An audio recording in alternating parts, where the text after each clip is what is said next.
교회를 한 번도 안 다니고 불교 신자들이 오기 시작합니다. 근데 그들이 올 때 하나님께서 일을 여세요. 하나님께서 이분들이 회심하고 예수를 믿어야 되니까 하나님이 어떤 일들을 여시냐면 우리 보통 성도들은 잘 못 느꼈을 수 있는데 이미 뭐 말씀으로 하나님 만나고 기도로 하나님 만나고 있어요. 근데 이분들은 설교도 잘 들리지 않아요. 모르니까. 찬양과 기도도 잘 못해요. 근데 이분이 뭐라고 고백하냐면 제가 예배 드리는데 목사님 뒤에서 누군가 확 끌어안아주는 그러한 것을 느꼈다. 아멘. 사실 무릎이 아픈데 무릎을 어루만져주는 느낌이 들었다라고 하는 아멘. 제가 설교하는 가운데 그러면 이거 누가 일하시는 거예요? 하나님이 일하시는 거죠. 그 한 영혼의 구원을 위해서 하나님이 일하시는 거예요. 아멘. 그러니까 그 사람이 어떻게 하는 줄 아세요? 옆집 사람 데려오고 윗집 사람 데려오고 친구 데려오고 그러면서 예수 믿지 않는 사람들이 점점 교회로 들어오기 시작하는 거예요. 아멘. 네.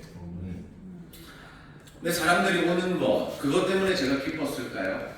물론 담임 목사님도 사람들이 많이 오면 기쁩니다.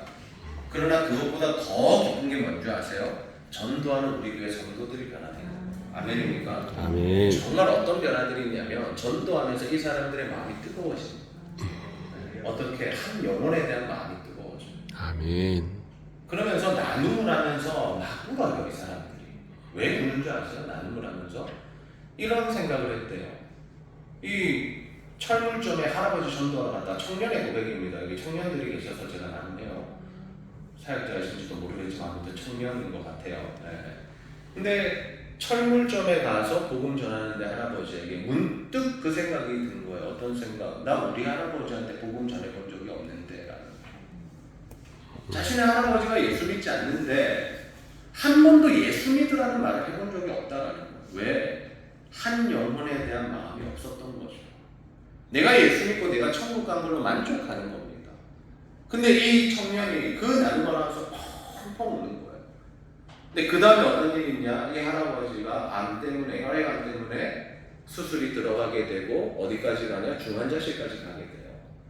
그래서 이 가족들이 뭘 했냐면 이제 묘자리를 알아보고 장례 준비를 하고 있었어요. 근데 그때 교회가 함께 기도하기 시작합니다. 무슨 기도를 했을까요? 살려달라고. 왜 살려달라고 그랬을까요? 이분이 구원받아야 되잖아요.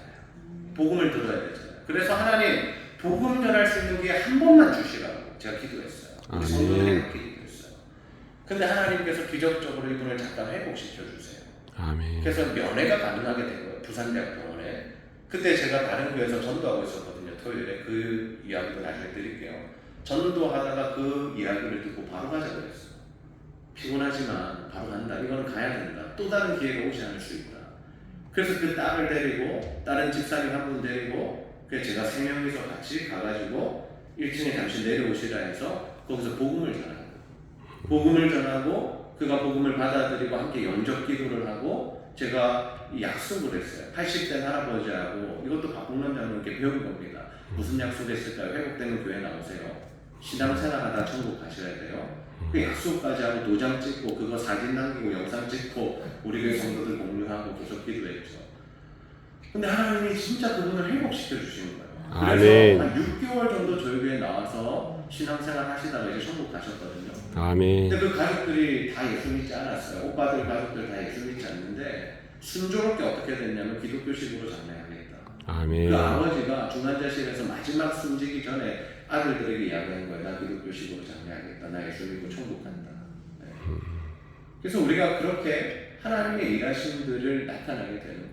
아멘. 정말 할아버지에 대한 그 마음이 생기기 시작하고 기도하기 시작할 때 하나님께서 교회 가운데 이런 기적 같은 일들을 이루어 가시고 그 일을 통해서 온 교회가 한 영혼을 구원하는 일이 얼마나 소중한가를 깨닫게 되는 거죠. 그리고 한 가지 더 변화된 것이 무엇이냐면 이제 전도를 해보잖아요. 여러분 전도하기가 힘듭니까 쉽습니까? 힘들죠. 붕어빵 전도하면 쉬워요. 할수록 쉽고 행복하니까. 근데 평소에 여러분 전도하면 쉬워요, 어려워요? 한 사람 데려가기 정말 힘들죠. 근데 그 사람 데려왔을 때 전도한 사람 마음이 어때요? 기쁘지만 또 어때요? 막 애가 쓰이죠. 왜 애가 쓰여요? 잘 적응해야 되는데 안 떠나야 되는데 이 사람이 정말 이 말씀 듣고 은혜 받아야 되는데 이런 마음이 강하잖아요. 우리가 사실 있잖아요. 근데 그 마음을 평소에는 누구만 느껴요? 전도한 사람이랑 누구랑? 담임 목사님만 느끼는 거예요.